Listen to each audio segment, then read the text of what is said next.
Hello and welcome to my presentation on how does income and wealth affect mental health and vice versa, examining the multi-layered relationship.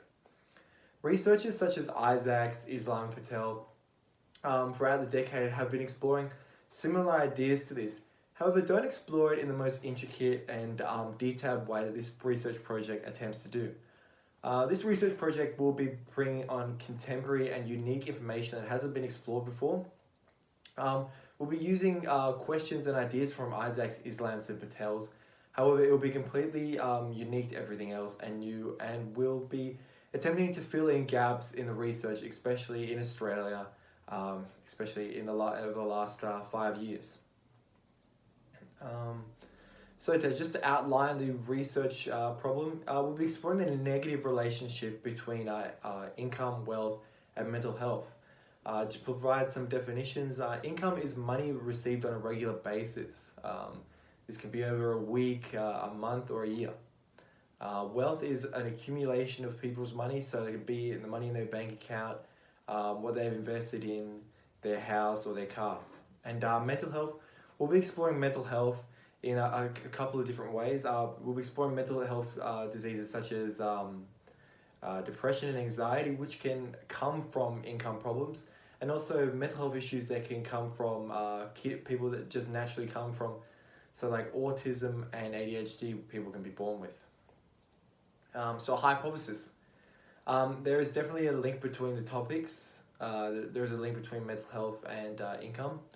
Those with weaker income and less wealth have worse mental health. Those with worse mental health and with mental health issues will struggle more with income and their wealth. Certain mental health issues will arise more. So, for example, what we said before, depression and anxiety are probably more likely to arise. This issue, coupled with other variables like living alone, having a physical disease, losing a loved one, can increase the rate in which problems occur in mental health and income. So the relevancy. Individuals. One in five Australians in the National Health Survey in 2018 had a mental health issue. So this just goes to show how much this can affect Australians on just an individual basis. Everyone in the world has to deal with mental health and has to deal with some sort of income, especially adults and young adults. So this can apply to pretty much everyone in the world and especially to Australians. Communities can definitely identify people in their groups, families, friendship groups who might be struggling with mental health by reading this report and looking at does someone with mental health might have income problems, and someone with income problems might have mental health issues, so that you can look at people in your friendship group or your family. Companies are the groups that are providing that income to people.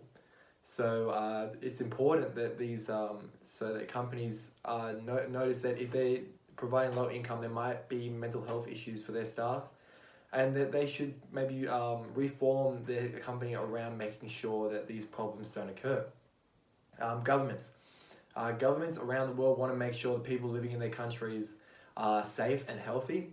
Especially in Australia, they can look at this report and realise that if there's mental health is on the rise, maybe income problems will be on the rise, and vice versa.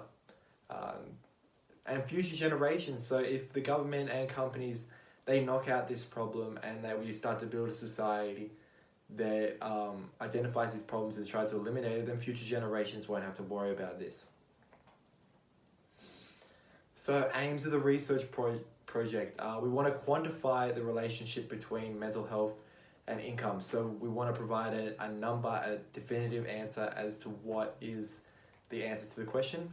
But we also want to provide an answer as to how variables come into play with the answer. So provide statistical analysis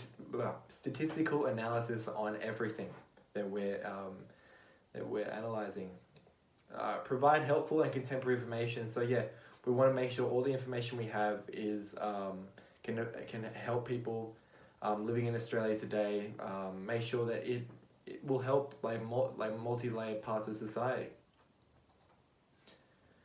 The research design. Okay, so the research will include surveys for over 5 years, with a survey being done every 6 months.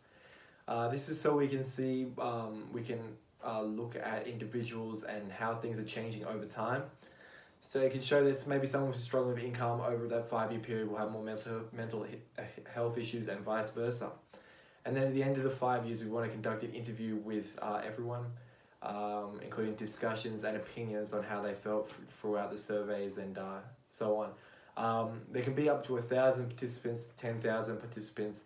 The more people that are involved, the better, because then we provide more variables and a more statistical answer.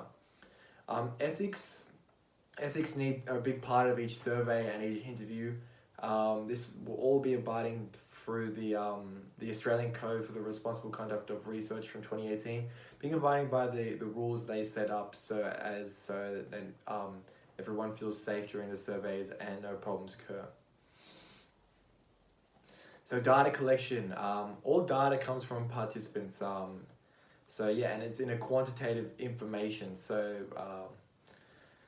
that's going to be in numbers. We won't be providing like personal opinions, because numbers are a more effective way of showing answering the question.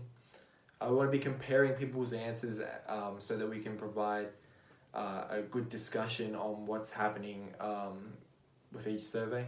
And look at the important variables. So is someone living alone, is that going to be an important variable? Look at all these little things that come into play and see how they come into effect.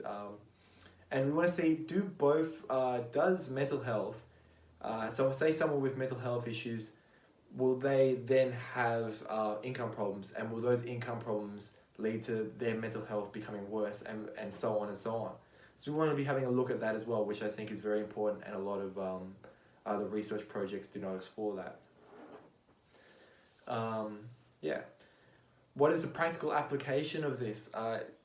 It can be done to rework parts of society. So, there's major groups in society who struggle with mental health and income. So, if governments, companies can come together and identify ways of creating a better future for people, that will be amazing. And we can help support those experiencing these issues. So young people, especially the millennials and Generation Z, they suffer a lot from mental health more than any other generation in the past. So it's important to look at how mental health will affect the economy and their income. And homeless people as well, because they have major income problems, which is going to affect their mental health, and so on and so on. So why do we see those mental health issues in homeless people? And then again, we can help future generations. If we eliminate these problems, future generations won't have to worry about this.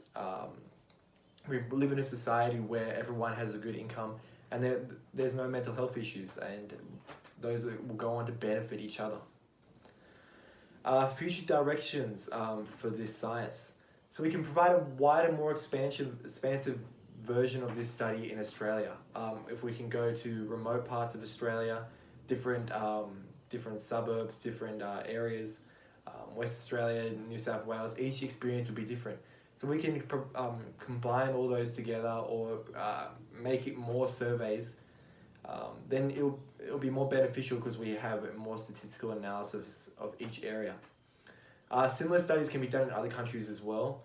In 2017, World Health Organization found the United States, Colombia, the Netherlands, and Ukraine had high rates of mental health issues.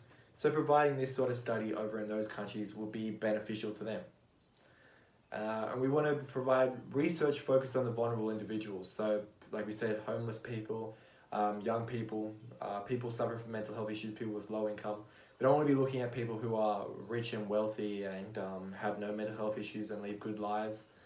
We want to be looking at the vulnerable people and seeing where the problems are arising, and focusing down on them.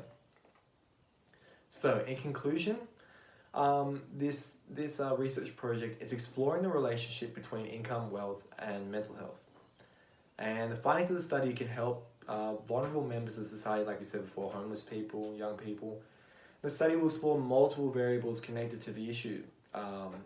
So like living alone, so on and so on. There's a huge amount of variables that can come into play, and the more there are, the more effective the data will be.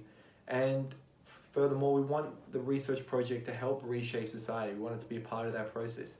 The more research we can do on different people in society, how income and wealth, how they play into people's lives, that'll help reshape a society that where we can get rid of these issues of mental health and income problems. So thank you.